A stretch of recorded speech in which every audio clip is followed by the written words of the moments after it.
Hello दोस्तों, इस video के अंदर हम करेले की खेती के बारे में बात करने वाले हैं। बरसाती करेले की खेती के लिए आप सही समय जून जुलाई का होता है, तो इस समय आप करेले की खेती कर सकते हैं। सबसे पहले आपको अच्छे से सड़ी गली गोबर की खाद डालकर अपने खेत की तैयारी करनी चाहिए और उसके अंदर NPK पोटास खाद डालकर अच्छे से गहरी जुताई करनी चाहिए। उसके बाद आपको बेड तैयार कर लेने चाहिए। बेड तैयार करने के बाद आपको अच्छी कंपनी की अपने क्षेत्र के अनुसार बीजों का चयन कर उनकी नर्सरी डाल देनी चाहिए और दूसरा हम सीधे अपने खेत के अंदर बीजों को लगा सकते हैं। बेड पर नर्सरी तैयार करने के लिए आपको पहले अपनी जो पोटरी होती है उसके अंदर कोकोपीट खाद का मिक्सचर तैयार करके उसमें अंदर एक एक बीज लगा देते हैं और उसके बाद हम उसमें हल्की हल्की मिट्टी डाल देते हैं जिससे कि बीज अच्छी तरह कवर हो जाएं और उसके बाद उसमें हल्का हल्का पानी का स्प्रे करें। तो हम देखेंगे कि लगभग 4 से 5 दिन के अंदर हमारे पौधे ग्रो हो जाएंगे। पौधे जब 5 से 6 इंची के हो जाएं तो आपके पौधे अपने खेत में लगाने के लिए तैयार हैं। जो आपने बेड बनाई थी उन बेड पर लगभग 2-2 फीट की दूरी पर आपने जो मल्चिंग पेपर पर होल किए थे उनके अंदर एक एक पौधा हमें लगाना है। पौधे से पौधे की दूरी की बात करें तो 2 फीट की रखनी है और एक बेड से दूसरी बेड की दूरी की बात करें तो हमें 5 से 6 फीट की दूरी रखनी है।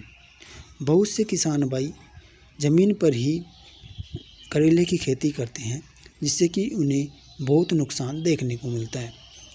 तो आपको बांस तार से आपको पहले मल्चिंग तैयार कर लेनी चाहिए और जाल तैयार कर लेना चाहिए।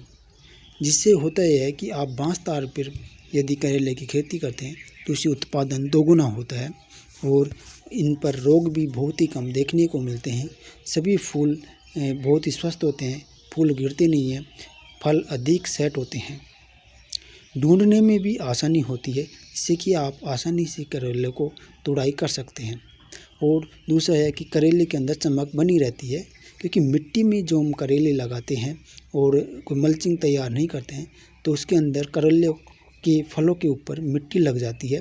जो मिट्टी पकड़ने पर वो हल्के हल्के सफ़ेद कलर के हो जाते हैं।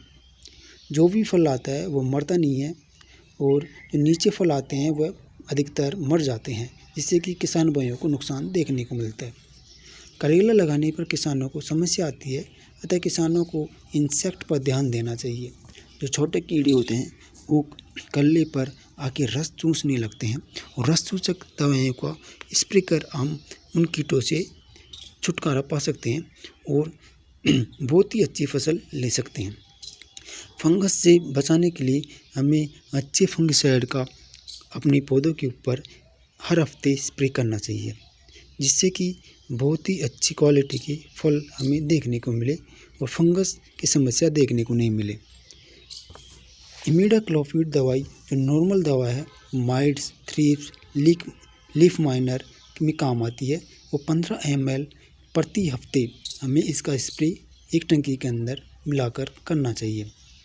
खाद की बात करें तो बेड बनाने पर 20 से 25 किलो NPK 19-19 खाद हमें डालनी चाहिए और उसके बाद जब हम इसके अंदर ड्रिप से पानी देंगे तो उसके अंदर 174400 और 126100 खाद पानी में घोल कर तैयार करके ड्रिप के माध्यम से चलाएंगे जिससे कि हमारे करेले की बेलों के अंदर बहुत ही अधिक ग्रोथ देखने को मिलेंगी, अधिक से अधिक फूल आएंगे और उन पर फल सेट होंगे।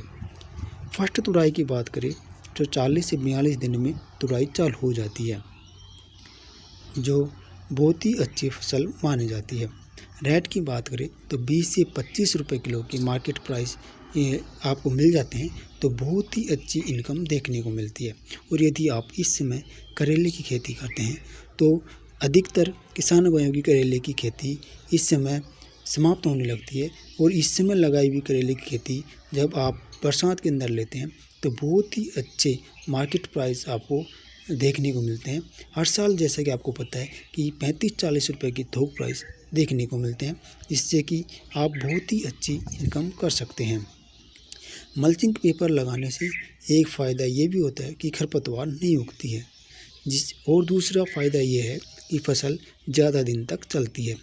पानी की बात करें तो मिट्टी की नमी के अनुसार इनके अंदर पानी लगाना चाहिए।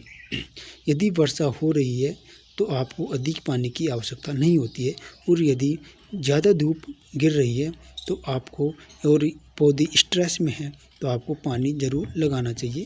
तो मिट्टी की नमी के अनुसार पानी लगाना चाहिए।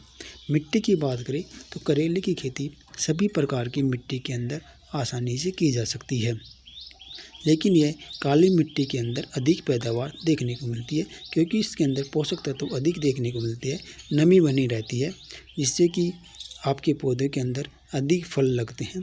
तो जिन किसान भाइयों की काली मिट्टी होती है वह करेले की खेती करके बहुत ही अच्छी इनकम कर सकते हैं। यदि आप रेतीली मिट्टी के अंदर खेती करते हैं तो पानी की ज़्यादा आवश्यकता होती है, और खाद की भी बहुत ही अधिक आवश्यकता होती है, तो आपको अधिक खाद देने होते हैं, और सड़ी गली गोबर की खाद भी अधिक देनी होती है। जो किसान भाई मिट्टी के अंदर सीधे ही करेले लगाते हैं तो उनके अंदर कम पैदावार देखने को मिलती है, जिससे कि उन्हें अधिक लाभ नहीं देखने को मिलता है।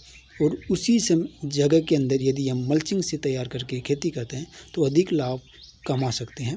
तो यह आपको ध्यान देना चाहिए।